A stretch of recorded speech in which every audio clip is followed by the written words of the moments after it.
Screen Weens. Ba-da-ba-da-ba-da-boom. We're back. It's me, London, and that's Thomas. Hello. This is the podcast where we talk about movies. Whoa! Never been done before, never gonna be done again. No, it's not like we're the only one. We are the only podcast. It's true. Of any sort. Every other podcast out there, that's just us. It's just a rebrand, baby. Yeah. Today we're gonna be talking about Hirokazu Kore-eda. Sponsored by Monster. Sponsored by Monster. One day. Maybe that'd be really weird. That would be very... I mean, hey, if they want to give us money. I don't think they're like fucking Nestle. I don't think they have any like human rights violations. I mean, I feel like every country does, but probably not to the level of fucking Nestle. Yeah. So we're going to be talking about that guy and 5 of his movies. Oh, fuck, I only watched 4 of them. No. Oh, no! Yeah, I just finished... I pretty much watched all of them today, except for I watched one of them 2 days ago. But yeah, but I don't know. Let's just shoot the shit for a little bit. Thomas, what have you been up to this week? Anything else? No, it was pretty much a lot of cramming. I was expecting B-Stars to take me 2 days, but it really took me 3. Probably because...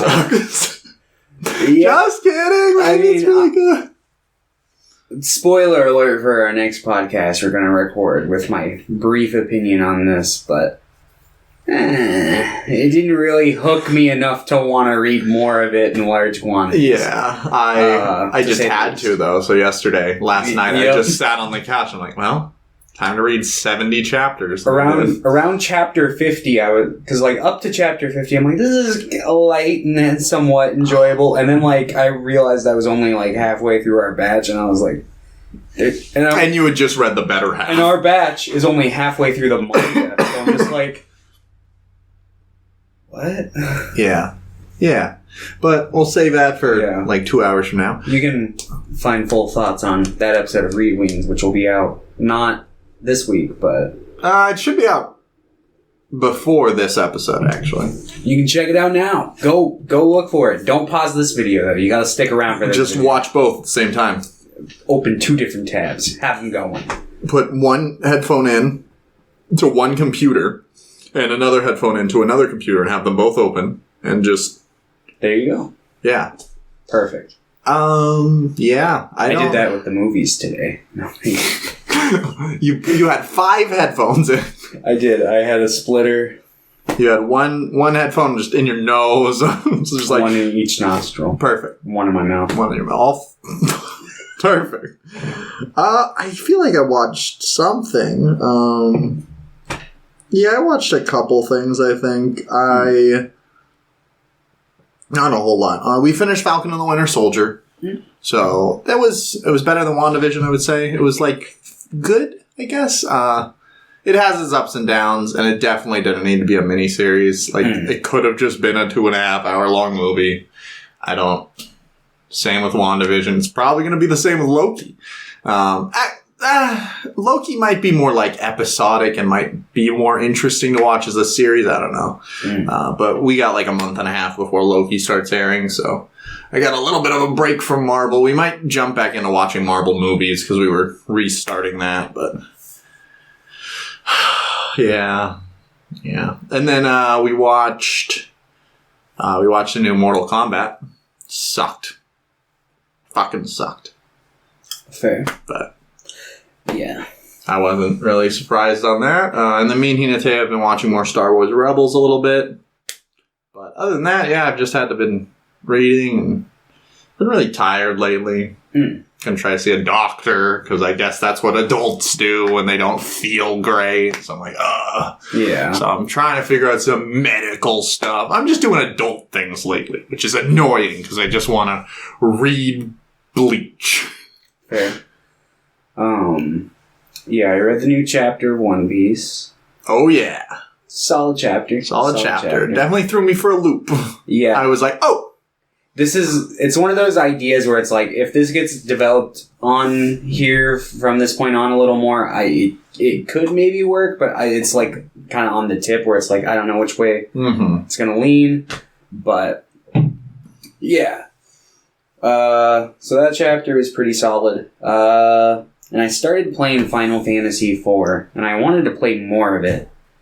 4's solid. Yeah, no, I'm really enjoying it so far. But then I was like, fuck, I have to read Beastars, and... Oh, I've been playing the Avengers game. Oh, the one that, it's made by Square Enix, but,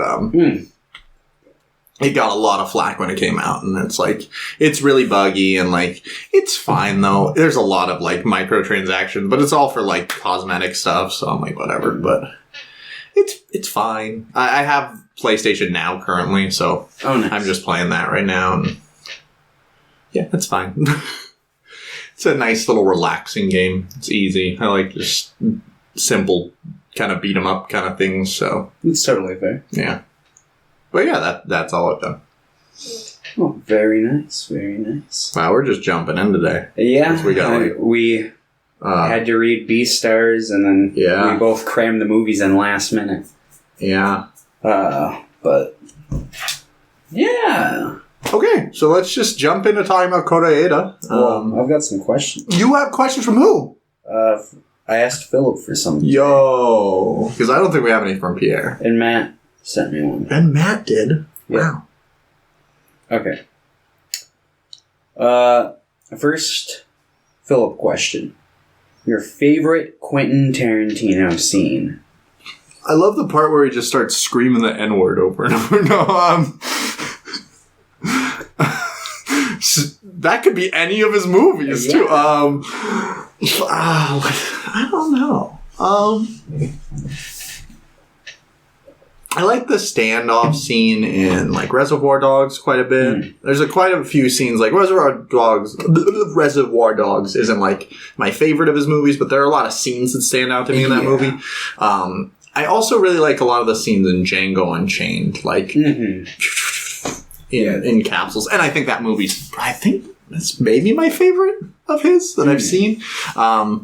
I haven't seen a Tarantino movie since Hateful Eight in theaters, I think, so I can't really... You missed one.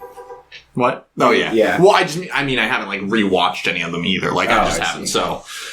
Yeah. It's kind of hard to think about. It's out of one of those two movies, though.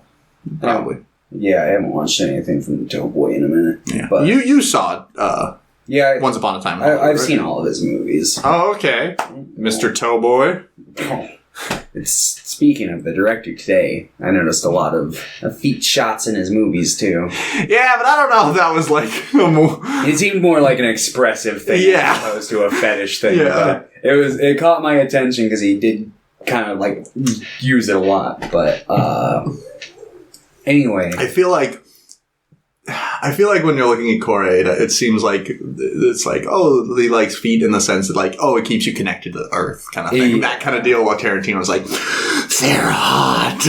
Yeah. No, it seems like they're multi-purposeful because it also plays into the poverty thing. Yeah. The one kid's shoes get dirtier throughout the movie. Yeah. In that movie, and then there's the scenes where it's looking at that one character's feet in. Still Walking. Yeah. So. But my favorite Tarantino scene is probably the final scene from Jackie Brown.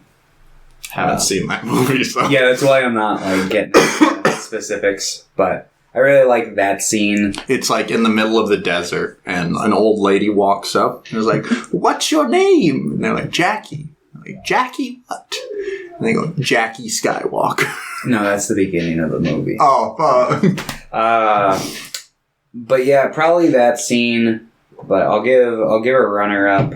I really like the intro scene to Inglourious Bastards. I think it just really builds tension well and is a really just standalone scene that works. Which I really like that movie in general, but that opening scene is really totally different than the rest of the movie. Not in a bad way, but it's just that opening scene is just a horror movie, and then the rest exactly. la la la la la, we're killing Nazis, da da da. Yeah, no, for sure.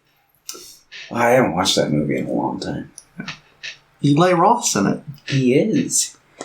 Cabin Fever. He's making the Borderlands movie. Do you not know about that? No. Oh. I mean, I'm not I'm not partial to Borderlands in the first place. Oh, me neither. I don't like Borderlands, but it's really, the casting is really... Jack Black is playing Claptrap. That's the robot, right? Yeah. Kevin Hart's one of the main characters. Oh, of course he is. Is Dwayne The Rock Johnson? No, I don't think so. Oh, they're missing out. Yeah. He's too busy getting ready. Maybe he's going to be a secret casting. Did you see all the... I guess before we talk about more questions, did you see the fucking shit about the Oscars? I saw... All I know is that they happened. Mm-hmm. And I found out about it late. And I was like, oh, fuck. And I know people are saying that Chadwick got cheated out of his... Oh, it was like... It's not that he didn't win. It's like, whatever. But, like, the Oscars were, like, had goodie bags with his face on it. And, like, they were obviously, like, really like, hey, look, it's Chadwick. And it was just, it's really fucking gross what they did. You think, because they give, like, awards to actors not for necessarily, like, you didn't have a film this year necessarily. Yeah, like with Leonardo and The Revenant, right? Like, I know a lot of people were like, well, like, it's not necessarily his best performance, but it's been a long time coming or whatever. Yeah, like, I want to say that there are other actors who have gotten just, like, recognition awards. Like, here, this is for you. You think they would have done something like that? Or even just... If he's not going to win, just don't fuck. Yeah, like, don't use his image to promote. Obviously, they're trying to appeal to the younger crowd who they've been trying to appeal to. And it just feels really fucking like racist, too. It's just like, hey, look, we're peddling this dead black man, and Anthony Hopkins wins. Oh. Yeah, wasn't there? I want to say, like, wasn't it like the first like black female director? Didn't she win an award or something? Chloe Zhao won. I heard something about that. She's the second person. She's Asian. If I remember correctly, she's the second, the first woman of color to like ever win Best Director, I believe, and I think the second woman director to ever win. It's like that's really cool. Yeah. Well, I wish we could focus on that stuff. Of course, it's like what the fuck are you doing? Yeah. Of course, it happened during the least marketed Oscar. Yeah, with the most fucked up stuff happening. Yeah, and it's just like every other year, it's like, hey. Parasite won. Was like, yeah, but Green Book won right before like one. That means next year's Oscars are going to be fucking badass, though. Yeah. No, it's not. No, it's not. Who am I kidding? I don't know. Kore-eda's making a new movie in South Korea with Song Kang-ho. Is he really? Yeah. It's about, I think it's about people that abandon their babies in dumpsters. Oh, of course Of course, he's got to make either... I feel like all his movies were either, like, really, really gentle, like, nice experiences that have a little bit of drama, or, like, the most traumatic shit I've ever seen. I'm like, oh, God! I almost felt like I was watching, like, just Lee Chang-dong movies with, like, cream, you know? They weren't quite as depressing. Yeah. But like, the focus was more so on, like, family than trauma in these movies. But there definitely was that drama aspect. Definitely. And like, yeah, in general, he reminded me of like Lee Chang-dong and also, what's her name? My lady, my friend. What's her name? Kelly Reichardt? Yeah, Kelly Reichardt. Yeah. Yeah. Yeah. Yeah. You can kind of see it. What other questions we got? Oh, yeah.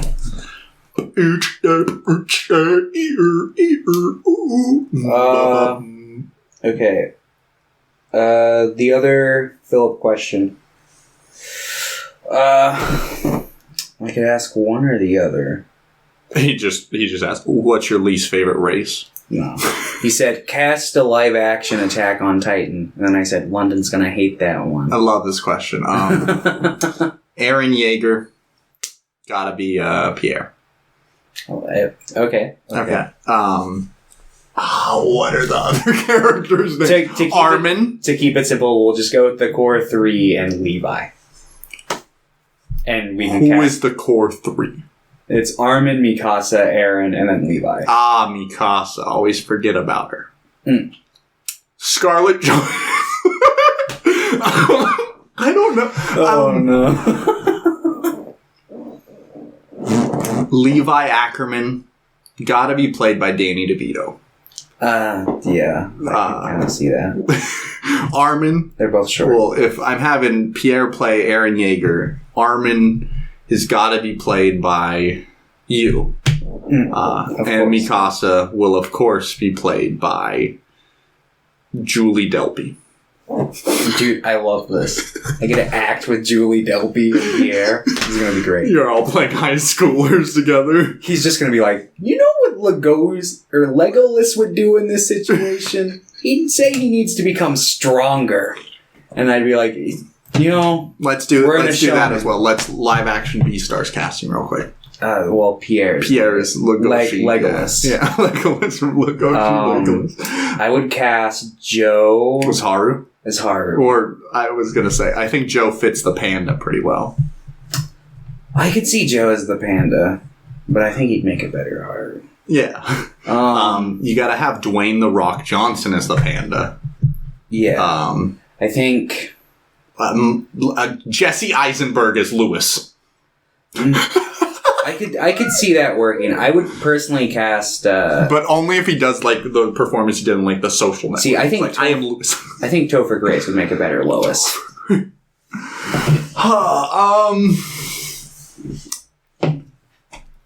Yeah. But my casting for Attack on Titan... Oh, yeah. I just skipped over it. John Mulaney for Eren. The guy who plays Street Smart. The guy who plays Coconut Head would have to reprise his role for Armin. Miranda Cosgrove as Mikasa.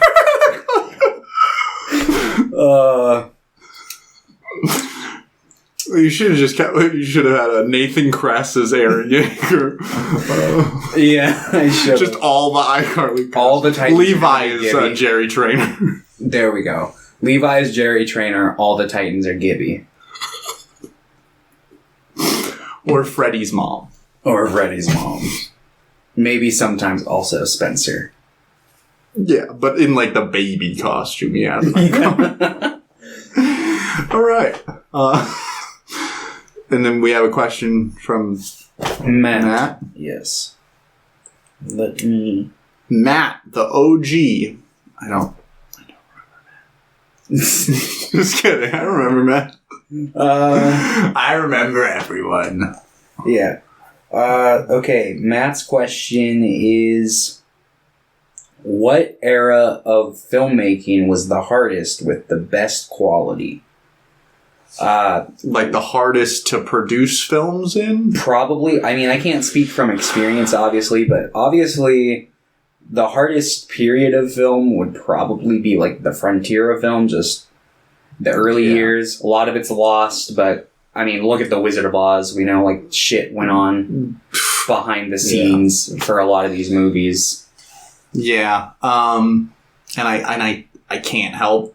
I have to, like, when looking at something with a critical lens, I have to look at the, like, were people treated okay during this movie? Like, it's just, like, I don't want to say that something was good. Even if I enjoyed it, I don't want to say that it was, like, a good movie if people were just, like, dying on set or, like, being horribly abused. Yeah, I can get that. I think in general, like, the 20s were really rough for that kind of thing. And I think the 30s and 40s started to get a little better for, like, things were still hard to do, but it was starting to get easier. So I would say maybe the 30s, because that's a nice threshold in between those two eras, maybe? I would probably say, because it also, he mentioned the quality in the question. Mm-hmm. So, obviously movies they made in the 20s and, like, 40s weren't always the highest quality. They were quite usually just, like, teleplays for the most part. Yeah. But, I don't know, The Goddess...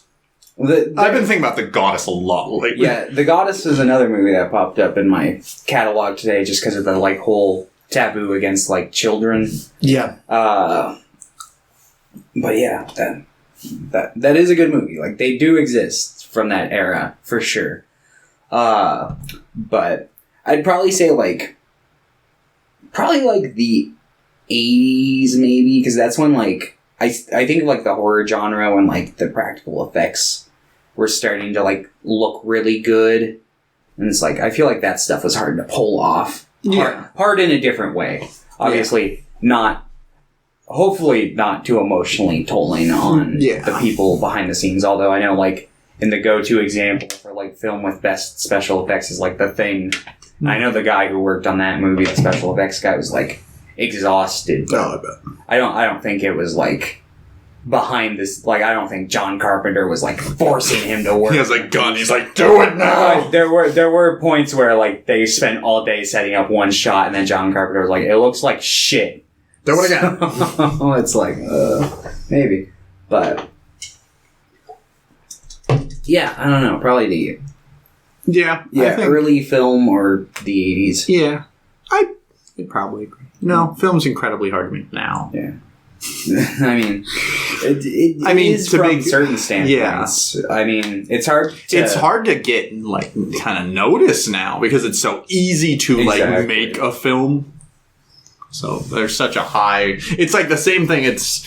As things get easier to make, it gets harder to be noticed because of just the sheer amount of just things coming out. It's the same thing with, like, YouTube. It's like Let's Players were really big, and there's, like, everyone's a Let's Play. Yeah, and it doesn't help that, like, established companies or studios have the leg up and kind of control. That's why we need to blow promotion behind the scenes.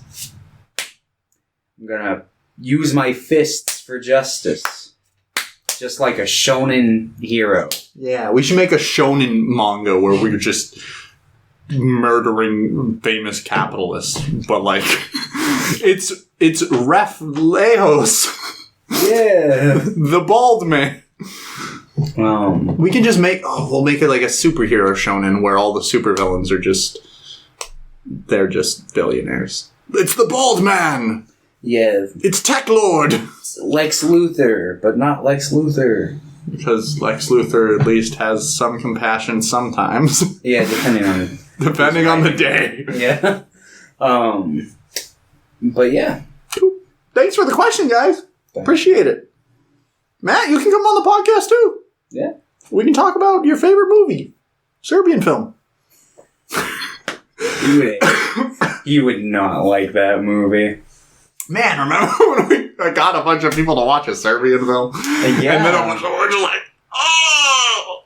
That movie's so fun to make people watch. Like, I love the movie. I understand people not loving the movie, but it's really like, I just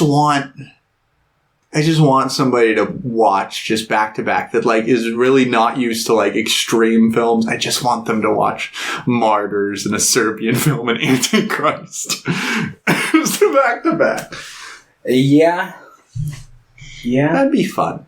Solo. Throw Solo in there. Even though we should just start getting your friends to do that, and we can, like, film their reactions. That'll be good content. Hey, guys, sit down and watch this 2 hour... Watch 9 hours of movie for me. Watch 9 hours of movie for me that you're going to watch 2 minutes of, and if you don't get bored, you're going to get disgusted if you stick around for long. But, yeah, I don't know. Anyway. The films. Yeah. I guess as a brief summary of Kore-eda, or Hirokazu, he's a pretty cool dude. He's been making movies for since like the early 90s, I believe. Before that, he was working as like an assistant producer or director for like a lot of television, like documentaries and stuff. He did his first one, and then he started just taking stuff to film festivals. One of his earlier films was Afterlife, which is the only movie I'd seen from him before. It's about a bunch of people, like, after they die, kind of in a purgatory state, going to the next, transitioning to the next thing. I like that one. I kind of want to revisit it now that I've gotten more used to it. I remember liking a lot of the aesthetics of it and like the slow pacing, but I think in general my problem with that movie was just I didn't care for a lot of the characters in it, which I can say for like the movies we watched today, I cared for the characters a lot more than I did in that movie at least. Yeah, and then he just started getting really big. I think a movie in 1995 got him a bunch of recognition, but then Afterlife got him a bunch of recognition, and then Nobody Knows, which is the first one we'll be talking about today. It blew up. The second one, and pretty much after that, he just started being like, yeah! Yeah. And then Shoplifters won the Palme d'Or Yeah, that one and Nobody Knows were the two that I was like, I looked at the posters and went, oh, these have been like on my watch list for like years. Yeah, and Shoplifters went really, really big in 2018. And then right after that, 2019, which I think was his last film, he did a movie. He did his first non-Japanese movie. It actually has Ethan Hawke in it. It's in Europe. I think most of it's in French. And Ethan Hawke's just like, what the fuck's going on? So I almost picked that one, but I'm like, that's a little too kind of out of his zone, I think. Like, so I wanted to focus on these ones. And then the next movie he's doing is his first Korean film with Song Kang-ho. Yeah. And it looks pretty dope. I'm excited for that one. It was announced last year. Somebody else was just added to the cast, so I think they're going into production soon for it. Oh, so nice. I'm excited for anything that has Song I Kang-ho. need Song Kang-ho. I'm going to be honest. I think my next deep dive in 2 months, I think we're doing an actor deep dive for Song Kang-ho. Fair. I've been like, he's hot. He's so hot. But yeah, that's Kore-eda in a nutshell. He seems like a pretty cool guy who's probably depressed and probably has some family issues. Probably. But yeah, we can just jump into that.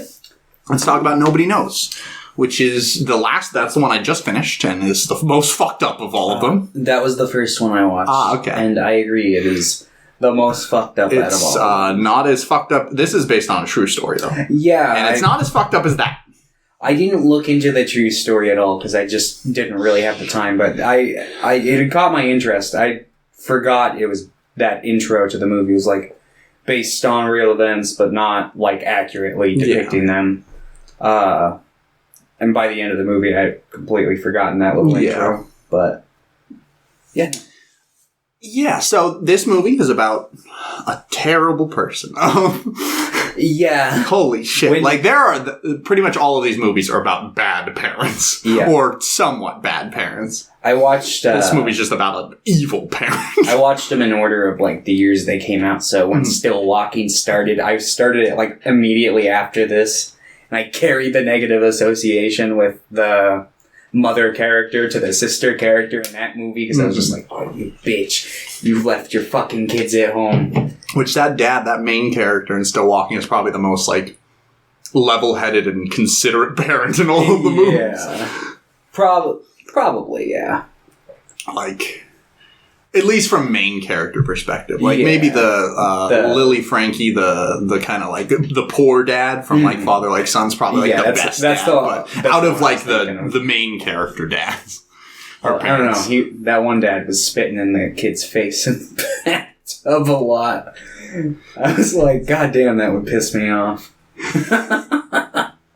But yeah, so Nobody Knows is about a mom who gets into an apartment that's supposed to just be for her and her 12-year-old son. And then she sneaks in 2 other kids who were just in suitcases. And then the older brother, who's 12, also goes to pick up his other older sister, who's like 10. Because it's like 12, 10, and probably like 7 and 5, I think, is the youngest one. The kind of tween age, and then there's like the 2 little kids, so there's 4 of them. Yeah. And then almost immediately, she abandons them pretty much. She starts just like going out late and like staying out late. Then eventually she's like leaves for like 4 months or something like that. Mm-hmm. And then she comes back and she's like, and I'm leaving again. I'll be back by Christmas. And then she just leaves them forever. Yeah. And 12-year-old tries to keep it together for a while, but then just starts to give up on life because he's a 12-year-old who can't do anything and doesn't go to school and is depressed, obviously. Mm-hmm. So, like, the house starts to go to ruin, and they start losing money. They, like, befriend a high school girl who's, like, bullied, or she's just not very popular, and, like, she becomes kind of a sister to them as well. But eventually, things go awry. He's out one day, and the little girl, the 5-year-old, is, like, on a stool doing something, and she falls and, like, hits her head and dies. Yeah. And he and the older girl, they bury her, like, next to the airport. And then the movie ends. Like, they go back to just doing the same thing. Yeah. It's really sad. Yeah. Yeah, no, this is spoiler. This was probably my favorite out of all of them. It might have been mine as well. I just thought it was the most like palpable out of all of them. Mm-hmm. If I had one criticism against it, and it's not even really like a criticism, but it's just kind of like what I feel was a missed opportunity. I was really looking forward to a scene where maybe they go and find the mother and confront her or something. Yeah. You would kind of expect that scene, and it's not like it's going for like, I mean, it is going for like a realistic kind of thing. It's not like necessarily pushing the narrative, but they save like the girl's death for like the kind of emotional climax of the movie. Yeah, and then he calls the mom, and then he runs out of quarters. Yeah. And so, like, I get where you're coming from, but I feel like I think it captures, like, the sad fucking shit more that he just, like, doesn't get to confront the mom. He doesn't get any closure on any of this. I agree. That's why I said it's, like, it's not really a criticism. It's just something that's like, oh, man, I would have really liked to just see this bitch have You should have just shot her in the head. Yeah, I'm like, this is how you make fucking psychopaths. Like, literally, like... So I guess I'll go over the real story real quick. So this actually happened. The children like aren't known because this is a private thing, but there were 5 kids in the real story. I think the older brother was like 14 and everyone else was like 6 or under. Like it was, and he had 2 friends over and they were like roughhousing and they killed one of the kids by accident. And then he still buried the kid, same thing, but then police like came over and they found another one of the kids that was just dead from like being malnourished, so like 2 of the kids died. No. But here's the fucked up shit. The mom confessed. She went to prison for 3 years, and then she got custody of 2 of the kids back. No. Yeah. You don't do... What the She went to... 3 years. That's only like, 3 years. And then she got custody of the 2 younger kids back. That's like some Dear Zachary levels of just like custody bullshittery. I was like, holy, like this movie made me angry, but that was like, holy fucking shit, because that's real life. Yeah. God damn. And like the two kids that were involved in the death, they went to like juvie or something. They went to like a mental health facility, I think, or something. Because they were kids and it was an accident, as far as I'm aware. And then the main, like the son, he went to a mental care facility as well. Because that shit's fucking... It's like, totally... Jesus. And this kid, the main character of this is really good. I think I like some of the, like, the little kids, the 5-year-olds occasionally, like, kind of, but it's a 5-year-old. I don't really expect. Yeah. But the main 12-year-old, he's really There was some scenes towards the beginning where I was, like, hesitant towards his acting, because, like, he kept doing this thing that I think was just his character's supposed to be happy, but I mistook it as, like, he was just trying, like, it looked like he was trying to hide a smile the entire time he was, like, on camera. But, like, once the mom was gone from the picture, that stopped, and I was like, oh, okay. Yeah, I think, like, I kind of saw that as well, but I'm just like, oh, maybe he was just happy, and that was just like his and I'm like, now he's just fucking sad. Yeah, no, this movie is brutal. Jesus Christ. I was just like, what the fuck is going on? Yeah, there's the one girl who's saving up for, like, the piano, and she just basically completely shuts down. She spends most of the movie just, like, hiding in a dark closet. Yeah. And it's really sad because all you're seeing is, like, these characters just, they're, like, young and youthful and, like, happy, and they just slowly, like, deteriorate. And the only one that really keeps their semblance of, like, happiness and peace is the youngest daughter, and then she dies. Like, and it's not, like, even the older son, he's, like, trying to get out. He's trying to be friends with people, and then they try to peer pressure him to stealing, and he's like, no. So then they stop hanging out with him, and they call him Stinky Boy. Yep. And it's like, yeah. And I'm like, yeah, he probably is, because, like, they don't have any money, so all their stuff gets shut off. And it's just, like, this movie specifically reminds me a lot of Oasis. by Lee Chang-dong. Because it's about, like, you know, it's just, like, society doesn't give a shit about you. Like, yeah, I feel like that kind of can apply to a lot of the characters through a lot of his movies that we watched today. They're kind of, like, free, out on the fringe of society, But, like, this one specifically, it was just like, hey, they don't give a shit about you. Because, like, and until, like, you do something wrong. Like, I thought something was going to come, like, he was going to go to prison or something. And he didn't, which, it was definitely unexpected. I thought, like, the mom was going to be, like, called back, or he was going to go to jail. But it's just like, nope, they just continue living. Because, like, society doesn't care about you. And, like, the grocery store clerks, the ones, like, give them food, are, like, the only people that show them compassion. And the people, like, they literally know that the landlords, like, know that their mom's not there and that they're all living. They're like, oh, are you all cousins? And they're like, yeah. And they're like, they just don't give a shit. None of the adults in this movie are fucking responsible, like, at all. Like, the clerks are trying to be, they're like, well, I don't want to split up this family, so here's some food. But they're also, like, pretty young, and they're like, maybe this is the right thing to do, but... Yeah, and it's like, they're probably the most compassionate. They're not very smart in this situation, but at least they're doing something. Yeah, like, I get, like, I would also be hesitant to just call, like, fucking CPS, because, like, I get not wanting to, like, split these kids up, but I would...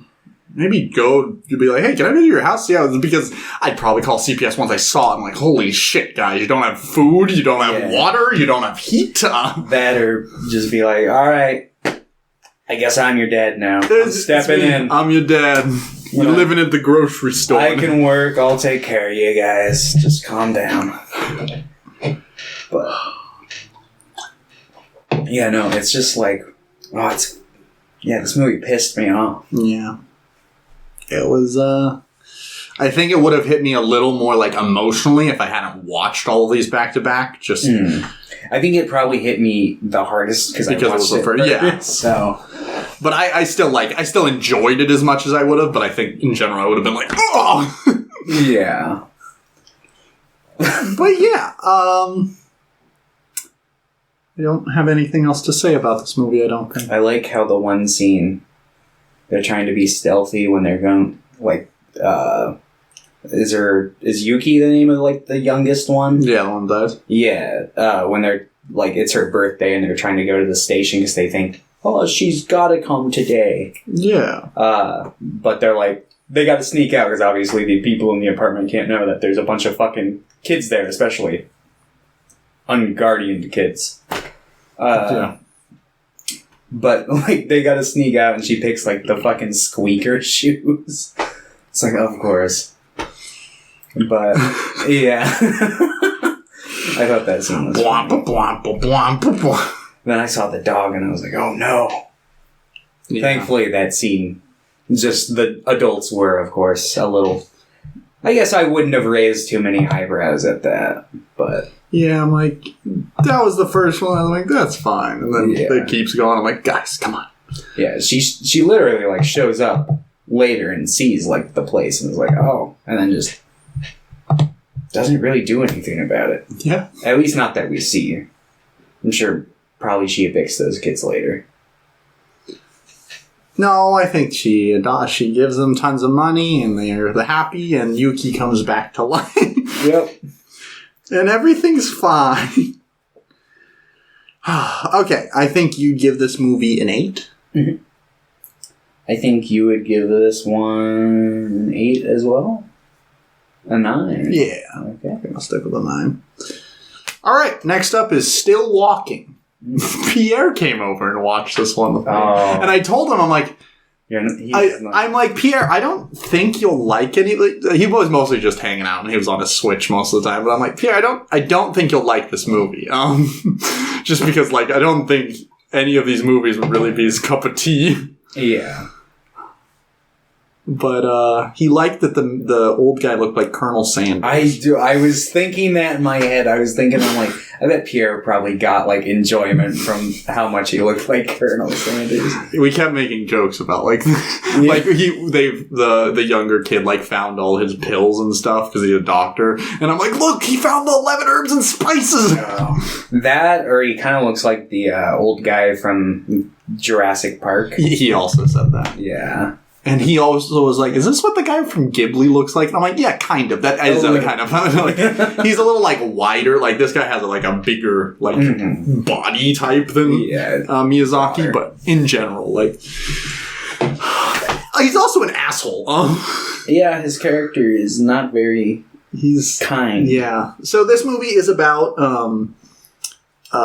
a family getting back together after a while for like a yearly thing. They stay overnight. Yeah, and after they have a bunch of like familial trauma because the youngest like son, the oldest son, died saving somebody's life from like drowning 12 years previously, and there's this big thing where like the main character, I think his name's Rio, he feels that his family thinks he should have died in this place kind of thing. And his family kind of does think that. And his dad's a dick about it because his dad was like expecting his older brother to like follow in his footsteps as a doctor. And Rio's not doing anything like that. Yeah. And like the older sister's trying to kind of keep things like calm and okay. There's also added tension because the family doesn't really approve of his current wife. Who already had a child. Like, there's lots of and points. She's like a widow. Yeah, there's lots of points where they bring up, like, that's not, like, really your kid. And he's like, yes, like, it is. Yeah, there's a lot, in general, Kore-eda has a lot of, like, found family kind of... Oh, yeah. That's all of these movies. Because, like, even the last one where all of them were family, like, they even introduced the older girl who, like, becomes part of their family as well. Oh, so, absolutely. Like, but all of these movies, and it's just like... is the like hereditary like culture in Japan like this toxic? Like I'm not sure. Yeah, I'm like, or is Kore-eda just like zoning in on just this specific thing and he's like really wants to talk about it? I would say it wouldn't surprise me if it is, but I can't say for certain because I know like they do have like a lot of like traditions in their culture and I'm sure it probably can be this toxic in a lot of cases, but there's probably that one scene where they invite that one guy. What's his name? The guy who got saved. Yeah, I don't remember his name, but they basically just go on to go, look at how fat and worthless he is. He like obviously shouldn't have lived. And the only reason why they invite him is just basically to remind him that it's like, yeah, some dude died for you. And it's like... And he's like young still, and he was working part-time, and he's doing things, but they're like, not enough. And the main character is like the only compassionate one in this family of fucking demons. It's just like, stop and fight it. Like, he feels bad enough. We're ruining his life. He's like, it's not his fault. He was drowning. He was a child. Mm-hmm. And they're like, and the mom's like... No. She's literally just like, I will make him suffer for the rest of my goddamn life. Yes, she is. And I was like, what the fuck? It's like, damn. Because at that point, she was kind of mean, but not as much as like the grandpa. And I'm like, she seems okay. And then she says, I'm like, Yeah. And then, yeah, the one... the main character's son, he basically like goes through this little mini arc where they're just basically the doctor's trying to impose his like life choices onto the kid. He's like, you should think about being a doctor. Which is really weird because he's like, he was in the conversation where he's like, well, he's not really your son. I'm like, make up your goddamn mind, you bitch. No kidding. But yeah. But yeah, in general, it's just like, we're just watching like this horrible family be mean to each other. Yeah. And then they kind of come to terms with things. They do, but they don't. It's like one of those kind of like... It's kind of just like, hey, family's fucking messy. here's a little scene from a family. It almost seems like it's gonna end on like the optimistic note because the kids It was like, and then they die, and he's like, because the kids are like, maybe I could be a doctor, maybe, and then like they leave, and immediately the dad's like, oh fuck, thank God that's fucking fun. And then it was like 6 years later, and then they're like, yeah. And then it's like they have a daughter. Like that, like it is optimistic because at least that part of the family isn't as fucking unhinged. Yeah. But it's a really interesting movie. I don't think this is probably my least favorite of all of them. I really liked it personally. I don't know if you liked it yet, but I enjoyed it. I don't know if it's one I'll ever like necessarily feel like I need to rewatch again. Yeah, I get it. And it's just like, it's really weird because obviously nobody knows it's the most like depressing one, but this one just feels so like unsatisfying. Not necessarily even in a bad way, just like, wow, life's sometimes just shitty and like there's nothing we can do. Yeah, it's just like families just sometimes shitty. Like you have trauma and that you can't get over. Like the parents couldn't get over their trauma, and they had put like they were awful to their son because of it, and they were bad to like strangers because. Yeah, this movie's definitely the most muted in terms of at least like what happened in the movie. Because like the other movies comparatively, it's like young kid has to watch over his brothers after mom abandons them. It's like big dramatic concept. Girl who was result of an affair goes to move in with her like half sisters. That's kind of a dramatic concept. Same with the other two, dramatic concepts. But this one's just like a guy goes to visit his like parents who are just like stuck in their ways. Yeah. The guy literally like walks the same fucking route every goddamn day of his life. It's just like, yep. It's definitely the most just like flat out of all of them. Which I don't even think is a bad thing necessarily. No, like it's just it's kind of what the film was probably going for. And also, I do think it was. I don't think the movie was boring, but I do think it was probably the hardest to get into or stay in for me for all of them. I still really liked it though personally, but yeah, I think you'd give this movie a 6. I would. 7. Yeah. All right. Let's talk about Like Father, Like Son. This was the first one I watched, which I would say is like the second saddest out of all of them. Or, I don't know, maybe Shoplifters, but this one's just like fucked up throughout. I'm just like, it's mostly just like, what do you mean? Why is this even an idea? Yeah, no, I agree. And it's really hard because like I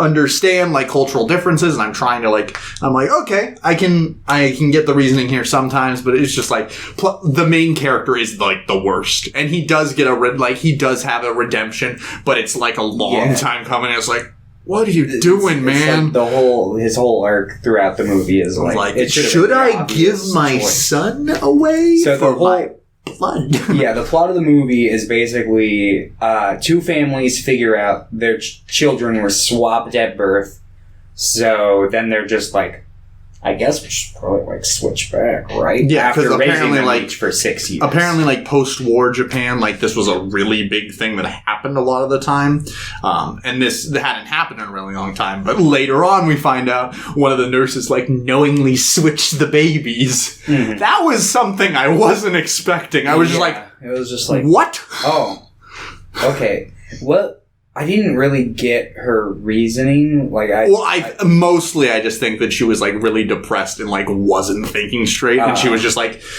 "This family's happy. I'm not happy, so I'll make this family unhappy."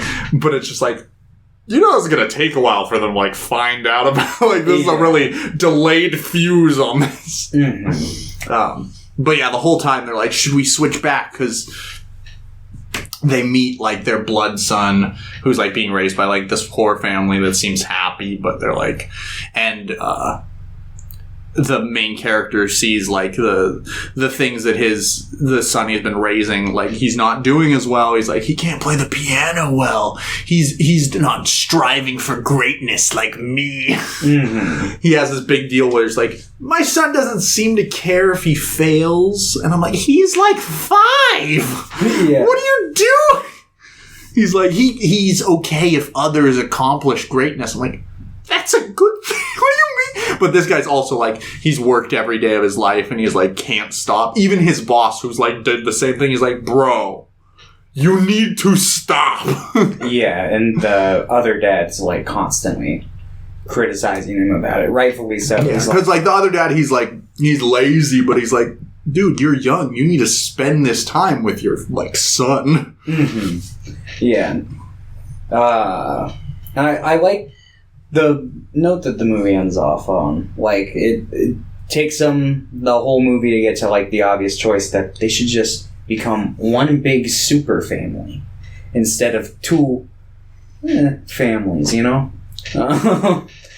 Is that what the movie ends on? I mean that's the kind of impression I got from them, like, walking into but also, like, as much as, like, the main character... You go ahead, actually. Well, I was just going to say, because it's, like, obviously the mothers had gotten along the whole time. It was just kind of the fathers who butted heads. And even, like, the kids get along. Yeah, and the poor dad, he wasn't even, like, a dick or anything. It was just, like, the rich dad was just an asshole. Yeah, no, he was rightfully calling him out. Like, there's no point where I'd say, like, the poor dad was being, like, antagonistic for any unnecessary It was mostly reason. just like, hey man, you should spend time with your kids while you have the chance. Like, I'm getting older. Like, he's like 10 years older than the younger dad, and he's like, hey, I'm getting older. Like, you have so much time with your kids that you should be spending with them because these are like the formative years of their life. And he's like, but I have to work. And there's a point before they make like the swap where they're like basically just like doing experimental swaps on the weekends. Yeah. And it's just like, I forgot where I was going with this train of thought. Yeah, so they go on these experiment swaps, and then eventually they swap for a couple months. Yeah, like... Yeah, it for what intents and purposes was supposed to be forever. Yeah, but then... They're like, this fucking sucks, I miss my old kid. This kid's great, don't get me wrong, but Like, they miss their son, and he finally breaks down because he, like, finds his camera, and he, like, sees a bunch of pictures that his son did, and he's like... yeah. And then he, like... chases after his son because he goes to their house and then the son like runs away. He's like, fuck you, dad. Rightfully so. Yeah. And the dad's like straight up admits, he's like, dude, I've been a bad father. Yeah. But he's like, but the mission is over. That got me though. I was just like, whoo. And he's like crying. He's like, son, I'm sorry. Mm-hmm. Yeah, because this whole time he was like, okay, I have a mission for you. You have to go live with them forever. Mm-hmm. He's like, okay. Because the son, like, loved his dad and would do anything for him. And he's like, they're going to love you more than I've ever loved you. I'm like, what the fuck is wrong? Why would you say that? Yeah, it's like, no. Like, the dad's a dick, but, like, it had a satisfying conclusion, for me at least. And yeah, I was a fan. I'm also a big fan of how much the Wii was in this movie. They played Wii Sports like 5 different times in this movie. That didn't catch my attention, but I noticed in Still Walking, the kid had a fucking DS the entire movie. I forgot. And Nobody Knows, the youngest son, was playing Yu-Gi-Oh! With himself. And that's something I did as a kid as well. So I'm like, yeah! Yeah. I was like, are those Yu-Gi-Oh! Cards? I'm like, is he playing by himself? I'm like, that's literally what, when I was like his age, I would just... Because my brother was 8 years older than me, and he knew how to play the game, and I was like really bad because I was 6 or whatever. Yeah. So I would just play with myself. I would just play Yu-Gi-Oh! With myself. Fair. Good times. Not really. It was terrible. It sucked. It sucked trying to play a card game by yourself. Yeah, I don't imagine it'd be that much fun. Yeah, but this movie's like really sad throughout, and it's really like fucked up just like thinking about the ideas behind it. But I really enjoyed this movie, and I really like Lily Frankie in it. That's the guy who played the poor father, and then he's the main character in Shoplifters. I really like him. I'm wanting to watch more of his movies now. And the main guy in this, he's like the character's like the worst, but I really like the performance. But he does a good job. Apparently, like this was his first role, like that he's like getting older, so he started playing like more fatherly figures. This was his first role as like a father, and this movie got like a standing ovation for like 10 minutes at Cannes, and like him and Kore-eda were just like crying. Oh, nice. Oh, that's humble. I'm like, it's good to know that he's like more emotional than his character. Yeah. But yeah, I think you're gonna give this one a 7.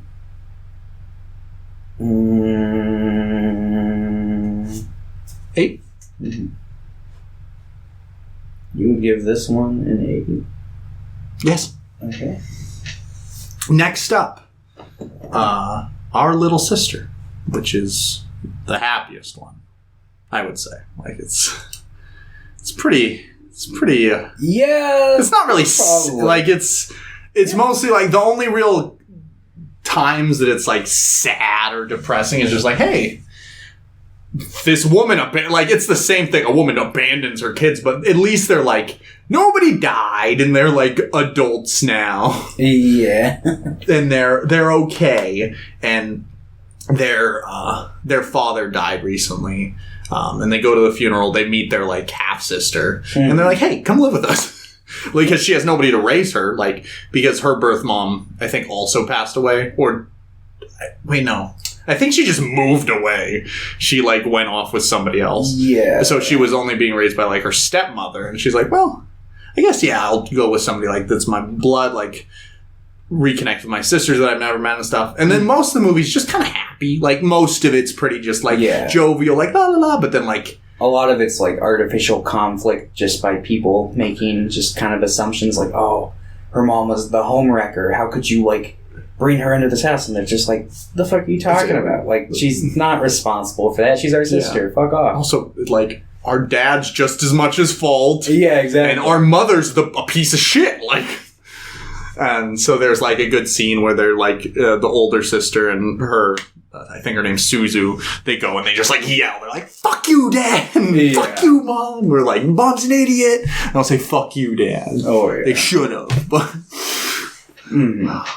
Maybe they did, and the subtitles just weren't correct. I do. There is a decent amount of these movies struck pretty close to home. Some of them, not like, oh, my mom abandoned me, but like, I think we all have familial issues that we can get something from watching these movies. I don't think anyone's family is perfect, where it's just like, yeah, I've never been mad at my parents. I've never thought they made a mistake. No, absolutely.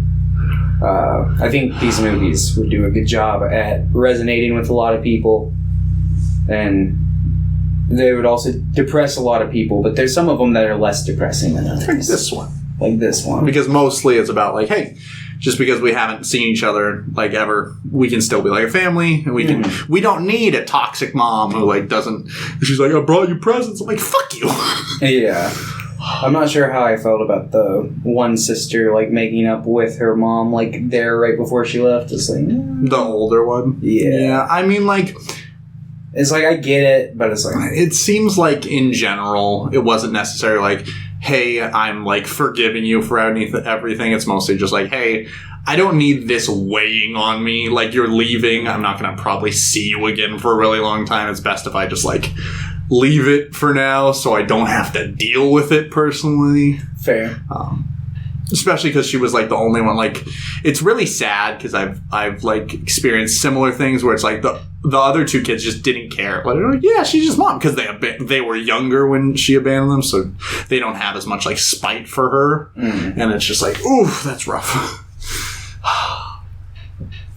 I understand though, but like. Yeah, and then the only other conflict is like one of their like friends or an older lady who like runs a cafe dies. She's like kind of feeling sick throughout the movie. She's really nice to all of them. She was like really nice to Suzu. She was like, I'm jealous of your mom and dad because they left such a treasure out in the world. She's like, I'm not a treasure. She's like, don't ever say that again. Yeah. She was very sweet. And then Lily Frankie was her like husband. Yeah. So I was like, yeah, it's him again. And then I'm like, hey, he's the main character of Shoplifters. I hope he's in... I know it's being made in South Korea, but if him and Song Kang-ho were on the screen at the same time... He's good. He's good. And he's like, especially because like he seems like someone that would be like in a comic relief role, but like all of these are like, he's more like, I guess he's the more like funny dad and like like father like son, but he seems like he has a pretty good like traumatic presence as well. He's like one of those types, not unlike Song Kang-ho, where he's like he's kind of like the comedic character, but it's like, I'm gonna be in Parasite. Yeah, I'm gonna be in Memories of Murder. I need to rewatch Memories of Murder. I do. They just released a Criterion for it. I'm gonna pick it up. I need to get that. I just like Song Kang-ho is so good. He is. I wish there was like a movie with Song Kang-ho that came out every month. That'd be awesome. I'm sure that would make him very tired, though. Yeah. I wish he would I wish he had vlogs. Yeah, that would be great. I just want to see what he's like just on a regular day-to-day basis. He's just the worst. Oh, that would break my heart. He's just his character in Greenfish, but in real life. Like, hey, I'm Song Kang-ho! I'm in the gang! But yeah. He would play Lewis's father. I could see him playing the lion. The one lion. Ibiku or whatever? The one with the glasses. Yeah. Ibuki? I think? Yeah, something like that. I actually could see that.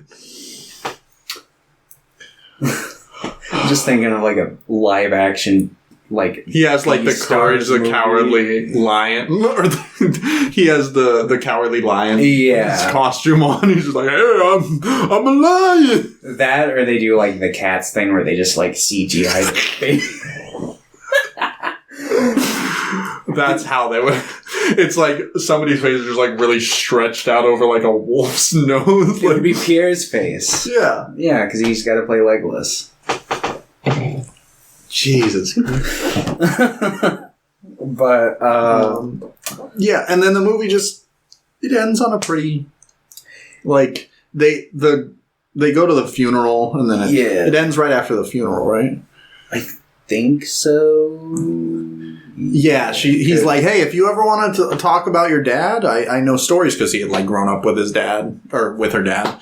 And she's like, okay, I will. Because it's like, hey, my dad was kind of a piece of shit to me, too, but maybe I can get something. Yeah. They end on that general where it's like, he was a bad person, but he was kind. Well, it's more like, like, you can look at somebody's faults and you can look at, hey, my parent was bad, but, like, I do still miss them. They did die. Like, maybe I can get something from learning more about them or something like that.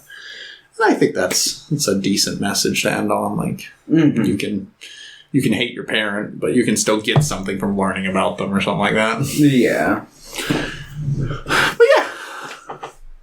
You're giving this one a 6? A 3? A 7? Yeah. Okay. You're going to give this one a 1. Yeah. Because it's about women. It's right. I usually start on a 5, and then the number of women is how much I decrease. No. You're going to give this one a 6 or a 7, maybe an 8. I'm also... So you're 3, 6, 7, 8, 9, maybe 10, somewhere between a 1 and a 10. 5, I'll give this one a 7. A 7? Yeah. I enjoyed this one. It's definitely like the easiest, nicest watch, I think, for me. Yeah. And let's talk about the last one today, Shoplifters, which is pretty okay. Like, it's pretty like nice and easy going until it's not. Until it's just like, oh, fuck. Yeah.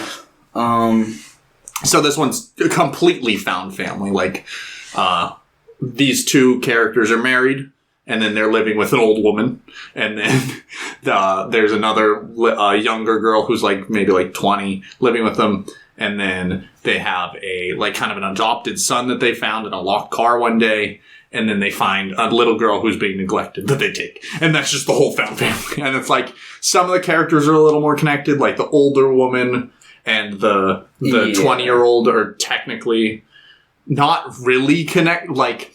So there's a revelation made later on. Yeah, they find out that the younger girl, as in the 20-year-old, is her parents are the the half son or like the son of the grandma's old husband that died. But like they're not technically related. It was like after the, and it's just like, oh, what the fuck. Yeah. But they're all like living in this house, and it's also kind of like a nobody knows thing where it's like, hey, she's the only one that's supposed to be living there, but instead she has like 6 people living there. And the main character, who's mostly the main character, Lily Frankie, he plays this guy who, he works at like the dock. He does some stuff, but mostly they get by like shoplifting stuff. And they have this moral code where they're like only stealing from like companies at one point, and then later on he like steals from a car, which kind of like freaks out the son. But I'm like, bitch, he stole a Chanel bag. I don't give a shit about somebody who owns like a Chanel bag. SUV, and it's just like, and I understand like as a kid that would like fucking shock your moral code after he'd said like, hey, we only steal from like these big companies and stuff. But looking back on it, I'm like, that's nothing, man. Good. Should have stolen the car too. Yeah. Make them too easy to find. But yeah, so then basically they take this girl, they invite her in, and then nobody calls like the police or anything. So it's like, well, the parents don't care, so we'll just like keep her. Yeah, they go to take her back one night, but they hear the parents basically arguing and like fighting, and you don't give a shit about her. It's like, yeah, but neither do you. So they're just like, well, fuck, we're gonna keep this girl. They're clearly abusing her. And, like, the mother ends up forming the close bond with her. Meanwhile, like, the father and the son have, like, the bond. Even though, like, the whole movie, he's like, you're gonna call me dad someday, right? And he's like, one day. Oh, I'll get there, my man. Get there. But, yeah, so, like, they each have their, like, pairing within the family. And it's kind of interesting to see just how they're, like, pulled apart each. The young boy, he decides to basically, like, he says he got caught on purpose, which I believe, because obviously he did it for show, but I think he was trying to stop them from seeing his sisters. Yeah, but I also, what it looked like. It looked like that at first, but I don't think I think he could have just run away. Like, the thing I think he's just like, I want to be caught. Like, but I don't think it was, if he had thought about it, I think it would have been like, oh, maybe not. Yeah. But I think it was more like a spur of the moment. He's like, I'm gonna break my goddamn leg. Yeah. The movie ends with, like, pretty much them getting caught, because eventually the daughter is like, hey, she's a missing person. So we're like, well, now we can't return her because we'll go to prison. So they, like, cut her hair and change her name, because she doesn't want to go back to her family either. Yeah. Because she's like, yeah, my dad's the worst. Like, my mom's kind of nice to me, but my dad's the worst. Yeah, and we find out that her mom also hits her, though. And it just neglects her in general. It's just like, she's... Yeah, there's a scene where they, like, go dress shopping, and they, like, bring out a dress for the little girl, and she doesn't like it, and they're like, you don't like this one? And she's like, oh, maybe. Yeah, that was... The mom's like, I'm not gonna fucking hit you. Yeah, it's like, it's okay if you don't like a dress. Yeah, I think my favorite scene in this movie is, like, the scene where they're, like, comparing the scars, and then she, like, takes her out by the porch, and, like, is like, no, like, this is what someone who loves you does. Like, not hit you. It's like, that was probably, like... Yeah. The best part of the movie. And it just makes what happens to her later on, because we find out that her and the dad character, like... killed the guy. And they say it's self-defense. And the court ruled that it was self-defense, yeah. But because of that, he technically, like, has a record. So, when they all eventually get caught, the wife, like, admits to everything. Yeah. Because at that point, the grandma also dies and is just buried in the backyard, pretty much. Mm-hmm. And they're all caught trying to flee. Yeah, so because after the boy... They try to get the boy from the hospital. It doesn't work out. And the police are like, that was fucking suspicious. So they follow them, pretty much. And then they all get caught. The wife goes to jail for 5 years. The younger girl, the 20-year-old, just has, like, nowhere to go. Yeah, and she ends up finding out that, like, her grandma was, like, receiving payment, and that her parents just knew she was there the whole time. Or they say they didn't know, but, like, yeah, they did. Yeah. And it's like, oh, well, shit, like, that's... well, they don't care about you, and it seems like Grandma might have cared about you a little less than you thought as well. It's like, Jesus. And then, yeah, she also has, like, a relationship with... Or a relationship, one scene. Like, and it's not like... Yeah, she sees... When we see her working, she works, like, at a hostess club. Yeah, like where Paris, she, like, Texas. touches herself over her panties. For a guy that's, like, behind, like, a tinted window, so she can't see him. But eventually they go to, like, a chat room together, and she just, like, holds him. A real chat room, not an internet chat. And he's like, I don't think he can talk, or he's just extremely nervous, or something like that. Yeah. But she's just like, this is the first time that, like, somebody's showed me compassion outside of, like, my family, because it's the same thing as, like, nobody knows. Like, nobody gives a shit about them until, like, they break the law. And they didn't even do anything, like, bad. Like, there are questionable decisions, but it's mostly just them being stupid. Yeah. Like, maybe don't take the little girl. Like, maybe call CPS. Like, I understand what you're going for, but... but then, yeah, so the boy gets caught, and he has to go to, like, pretty much a boarding school kind of deal. But he sees his dad one last time, and he's kind of like... That's probably the closest time he gets to, like, calling him dad, I would say. Like, they seem pretty close at the end, but he's just like, yeah. And the dad's like, I can't be your father anymore. He, like, admits, he's like, we were going to leave you. We were just going to run away. And he's like, I can't feel like I can call you, like, my son. And it's really sad. Like, that ending's just, like, really... It's like... This movie, I feel like our little sister just kind of like a hug most of the time with a little bit of jabs every once, and this one's like a hug throughout most of it, and it's just like punches you in the goddamn face at the end. I'm like, well, that was sad. Yeah. I was really... And then the girl gets neglected for the rest of her life, I guess. Probably. That's the way it would seem. I like to think that in 5 years or whatever, when the mom gets out... Fuck you, that's my daughter. I don't know. It's hard to say. You never know with fictional movies. But I really enjoyed this one. I understand why it, like, really tore up the circuit when it came out. Like, it's really cool. It looks really nice. All these movies in general, I like a lot of the look of it. I really like the soundtracks in a lot of them. They're nice and, like, somber and peaceful. But this one, I think, was probably, like, my favorite aesthetically. I really like the look of it. I really like how claustrophobic they made, like, the main house feel, but while being, like, cozy at times, they had a fun little juxtaposition depending on, like, how the characters were feeling. I feel like that came through when the camera worked sometimes. And, like, I really like the acting in this movie as well. Like, Lily Frankie's really good. I think the son's really good. I think the wife's really good as well. And then the old lady is the same old lady from, like, Still Walking, and she's just around. A lot of the actors seem to be in Kore-eda films. They're just like, we're doing it again! And you're like, yeah! Yeah. He seems like a genuinely cool guy to work for. No problem. He's like, yeah, I just need you to be sad for, like, 20 minutes. I can't do, boss, I'm sad all the time! Oh, yeah. But yeah. Yeah. You would give this one an 8. A 9. Yeah, probably. Okay. You'd give this one 7. Yeah. 7. So I guess we didn't talk about it, but what would be your ranking of them? I didn't write down what I thought yours ranking would be. Oh, well. That's fine. Hopefully I saved that list. It was on my computer. Error logging in. No! Letterbox? Yeah, it's down right now. What? Yeah. I had to... well, I guess...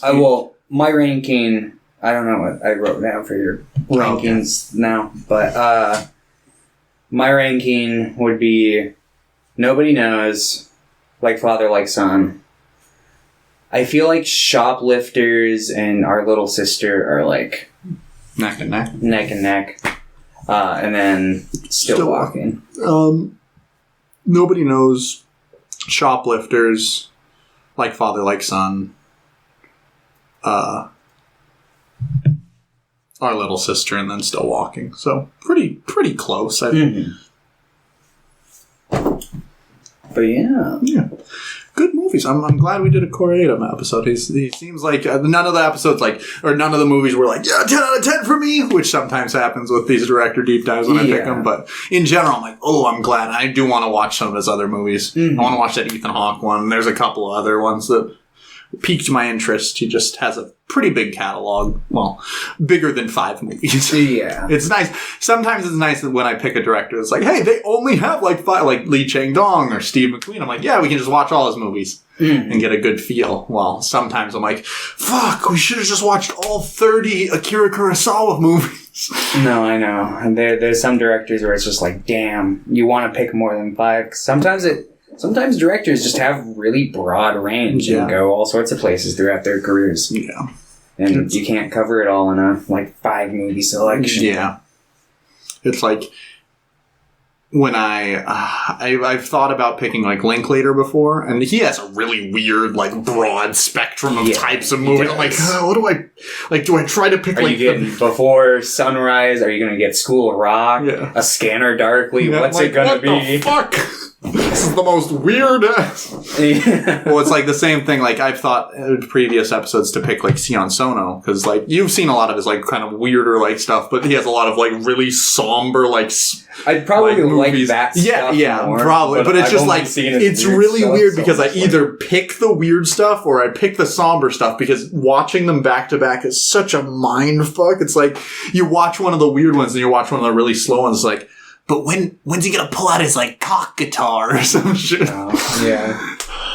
But yeah, I really like Kore-eda. I'm gonna probably try to watch more. I say that about all the directors that we watch, and it's just I don't have enough time in the world, especially because I've been reading more now. It's fuck. Yeah. I'm just gonna throw away all my video games. I'm no, I'm just gonna read and watch movies. But then I'm gonna miss videos. It's Yeah, no, it's definitely. But once Screen Weens hits big, quit our jobs and we'll just watch movies full time. God, that would be the dream. It would be. Because I love talking about movies, especially with you. Oh, of course.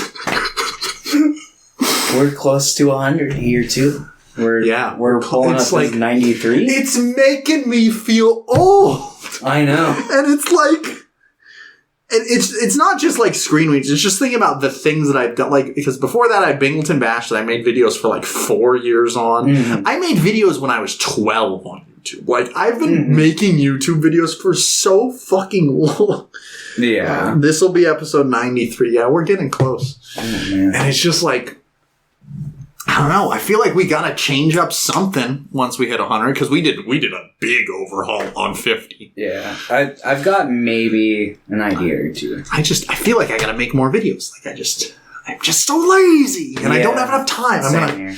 In general, I think in the future, maybe a couple months down the road, I'm gonna see if I can just switch to 4 days a week. Because if I could have an extra day, because I feel 2 days I'm just recuperating. Yeah, no. But an extra day, I'm yes. I'm gonna try to switch to a job here soon, where that would be the case for me as well. So that would be nice. What was that trampoline place you used to work at? It was called Boom Shaka. It's part of the Circus Tricks. Somebody came in the other day to my job and they were talking about how their daughter broke their leg there the other day. It was so common. And I was just wow. I guess that is more common than I... Dude, every fucking... I'd at least have to probably do that twice a week. I think they said that somebody had jumped on they had accidentally just jumped on. I'm Yeah, no, that's what happens. Most people just jump and land wrong, and then their legs fucked up, and then I see it, and I'm I blow my whistle, I scare people away, and I pull out my walkie-talkie and go, all right, manager, we need an incident report. The first couple times I did it, I was oh no, are you okay? And then by the time 30, I was just all right, everyone clear away. Gotta fill out an incident report. But, yeah. That place is dangerous. Just be careful if you're jumping on trampolines, especially if you're older. If we get another fucking bag right after that, would be so fucking funny. It would be funny. It's a 2 and a 4. Oh, I was a 2. I'm if it's a 2 or a 1. Nope. So what are we watching? Leaving Las Vegas and Under the Volcano. Oh, yeah. Cool. Cool. So Leaving Las Vegas has Nick Cage being a fucking maniac. Yeah. And Under the Volcano is a movie that has Albert Finney being a fucking maniac. Cool. Both movies are about severe alcoholics. One's in Las Vegas, one's in Mexico.